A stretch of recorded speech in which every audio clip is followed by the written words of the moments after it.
crocodiles buried in tombs, gods turning into killers, and countless divine faces. The shocking truth, revealed in just minutes. Don't blink, stay until the end.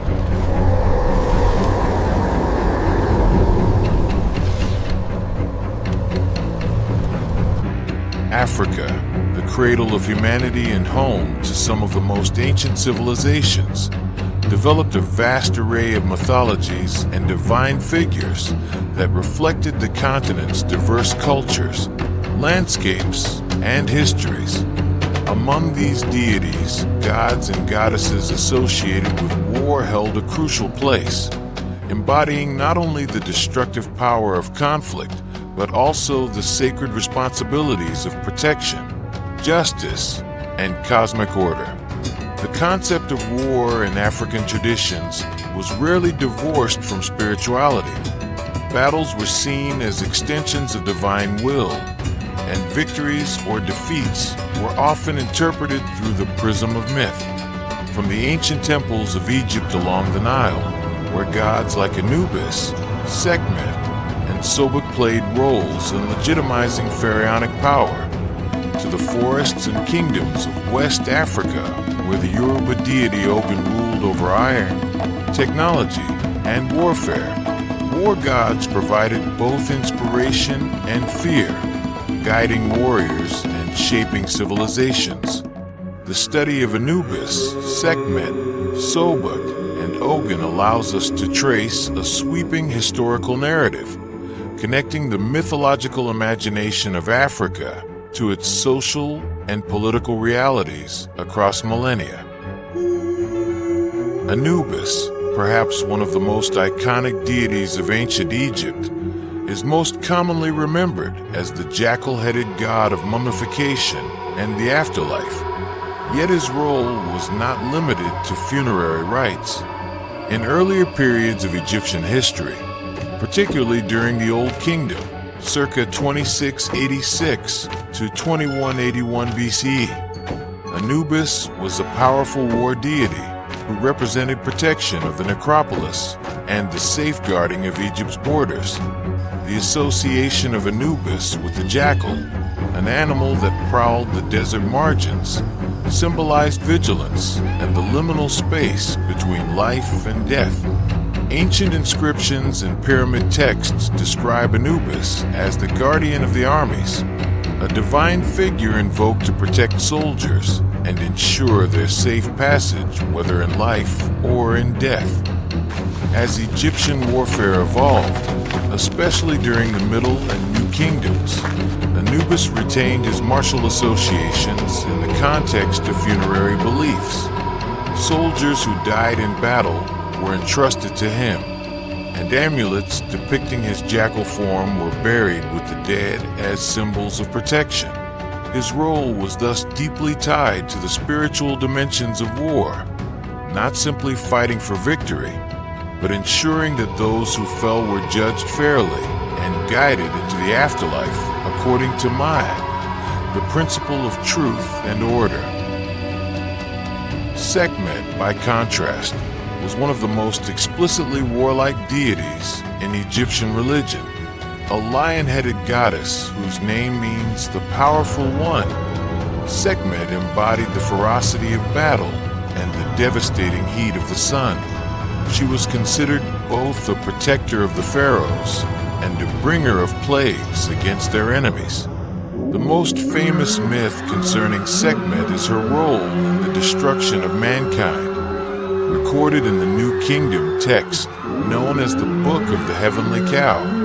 According to this story, when humanity rebelled against Ra, the sun god, he sent Sekhmet to punish them. She unleashed such fury and bloodshed that the world was nearly destroyed, and Ra had to trick her into drinking beer dyed red to resemble blood in order to calm her rage.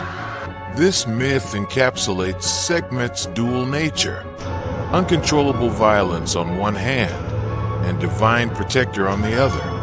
Archaeological evidence shows that pharaohs such as Amenhotep III, circa 1390 to 1352 BCE, commissioned hundreds of statues of Sekhmet at Karnak and Luxor, likely as part of rituals to harness her destructive power for the defense of Egypt.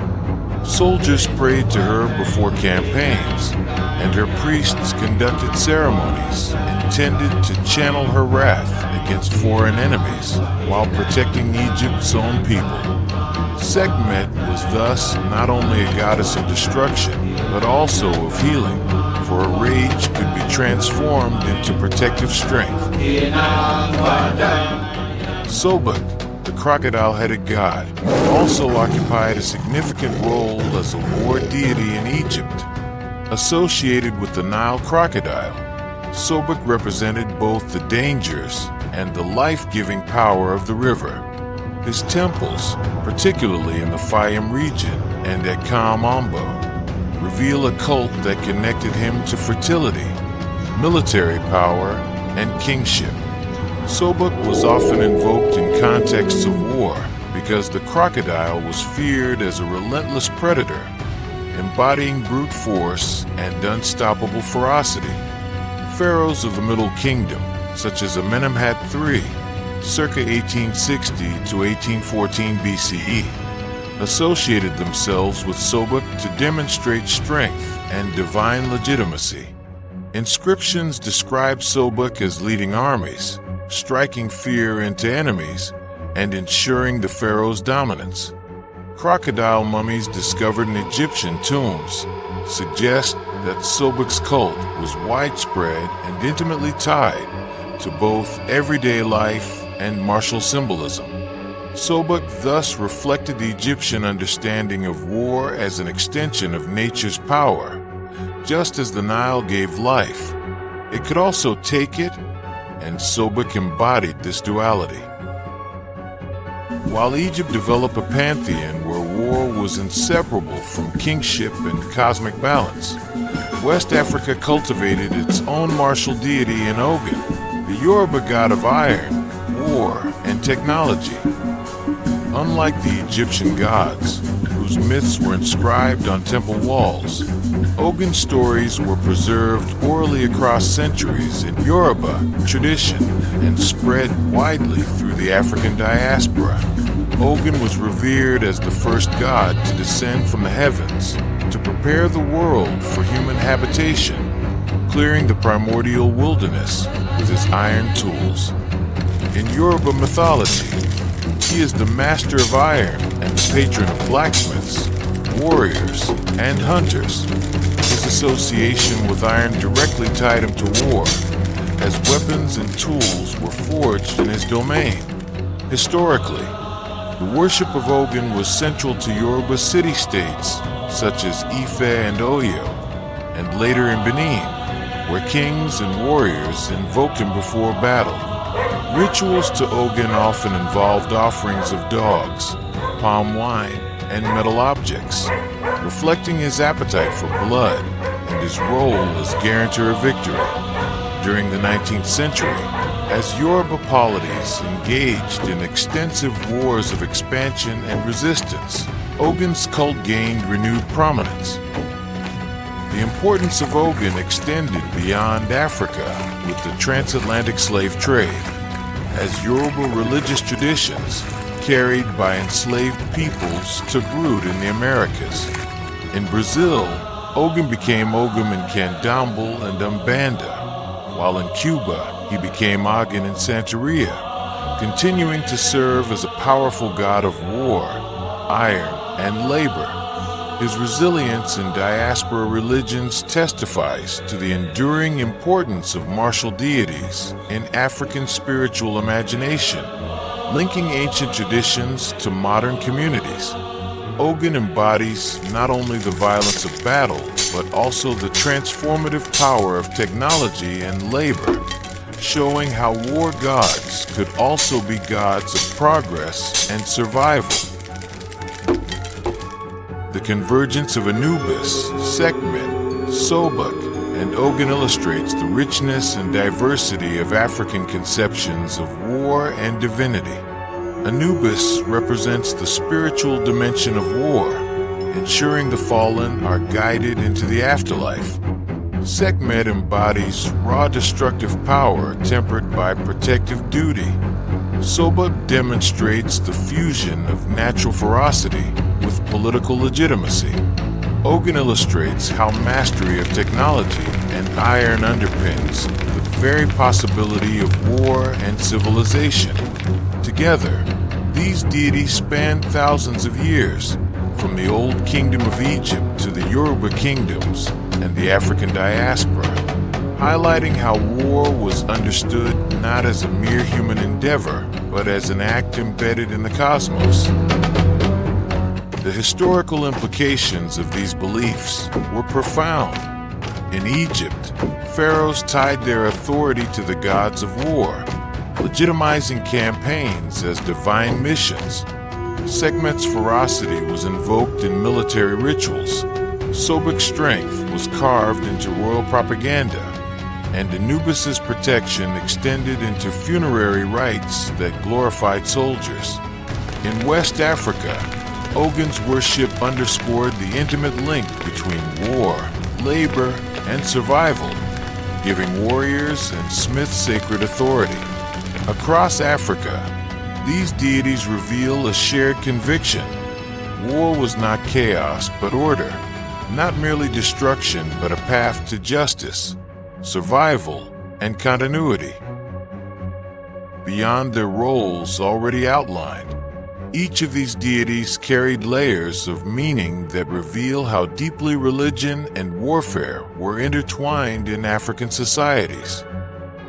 Anubis was not only the guardian of the necropolis, but also a deity associated with secret knowledge and esoteric practices. Priests of Anubis, often called Imwayudi, were responsible for guarding tombs, performing embalming rituals, and interpreting omens from the battlefield. Some inscriptions suggest that Anubis was not only the guardian of the necropolis, but also a deity associated with secret knowledge and esoteric practices. Priests of Anubis, often called Imwayudi, were responsible for guarding tombs, performing embalming rituals, and interpreting omens from the battlefield. Some inscriptions suggest that soldiers would wear small jackal charms, not only as protective amulets, but also as talismans believed to grant cunning and stealth in war, echoing the jackal's role as a clever desert predator. Archaeological findings from Saqqara show Anubis represented on magical knives used to ward off chaos, implying that his protective aspect extended even into apotropaic magic. Interestingly, Egyptian medical papyri record priests of Sekhmet, who were both healers and ritual specialists, a duality reflecting her power to both unleash and cure illness. Her cult was linked to military parades. Pharaohs returning from campaigns offered sacrifices to Sekhmet, so that her wrath would be turned away from Egypt and directed outward. Excavations at Karnak reveal ritual beer, vats believed to have been used in annual festivals, reenacting the pacification of Sekhmet with red-dyed beer, a symbolic renewal of cosmic balance. Sobek held one of the most paradoxical positions in the Egyptian pantheon. While feared as the embodiment of crocodile ferocity, he was simultaneously revered as a fertility god.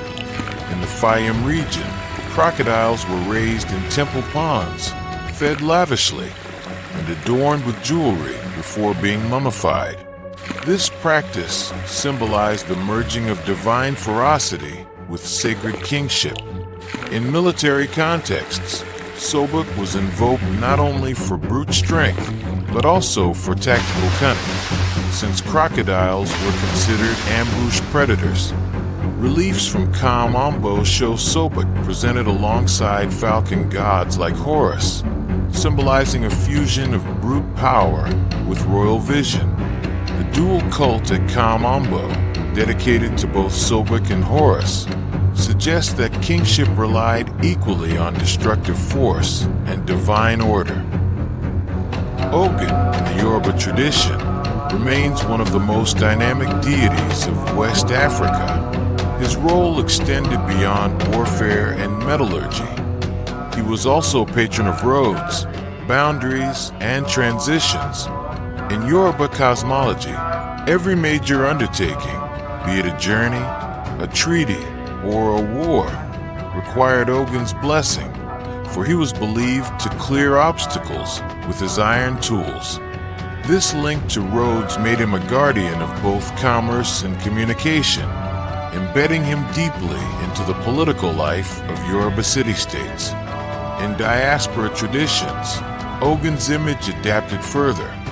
In Brazil, he became associated with St. George and Candomblé, reflecting syncretism with Catholicism, while in Haiti, he was linked to Ogun in Vodou, often depicted as a soldier in uniform, wielding a machete or saber. This adaptability underscores his resilience as a god who could traverse cultures and still embody the essence of war, iron, and labor.